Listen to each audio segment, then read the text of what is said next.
What's up, y'all? This is day one of me reading the book of Jeremiah, and I'm about to read some scripts to y'all, and hopefully it can convict somebody, you feel me?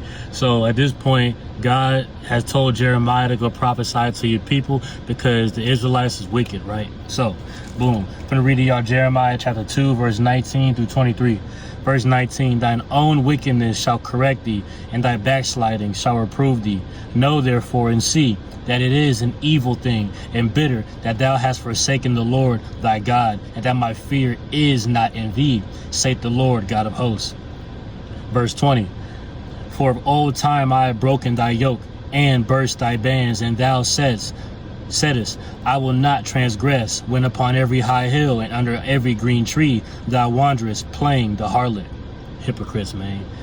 Verse 21, but I had planted thee a noble vine, holy, a right seed. How then art thou turned into the degenerate plant of a strange vine unto me?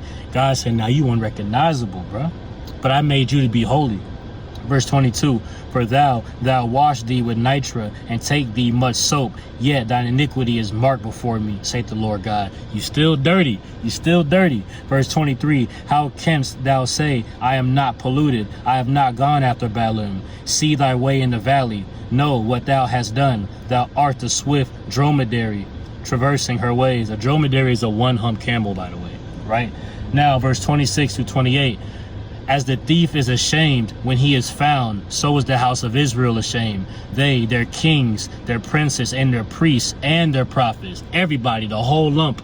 11, verse 27, saying to a stock, thou art my father, and to a stone, thou art brought me forth. For they have turned their back unto me, and not their face.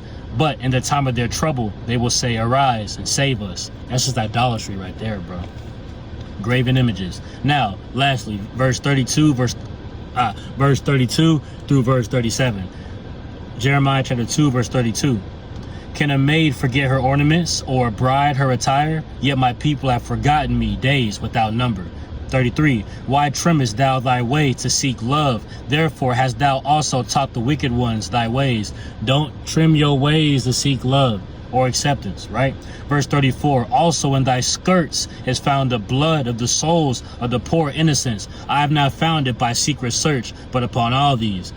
Your lewdness and your sin, your lust is all out in the open. God didn't even have to search that hard to find it, right? Verse 35, yet thou sayest, because I am innocent, surely his anger shall turn from me. Behold, I will plead with thee, because thou sayest, I have not sinned. You try to convince yourself you ain't sinning. Try to convince yourself you're innocent, knowing good and well you done messed up so many times now, right? Verse 36, why gaddest, another word for gad is to wander, right? Why gaddest thou about so much to change thy way? Thou also shalt be ashamed of Egypt, as though wast ashamed of Assyria. Stop waiting so long to change your ways, man. Verse 37, yeah, thou shalt go forth from him, and thine hands upon thine head. For the Lord hath rejected thy confidences, and thou shalt not prosper in them. Boy, that's crazy. Shalom. All praise to the Most High. God bless the daughters of Sarah. God bless the sons of Abraham. God bless God's chosen people, the Israelites. You feel me? Power.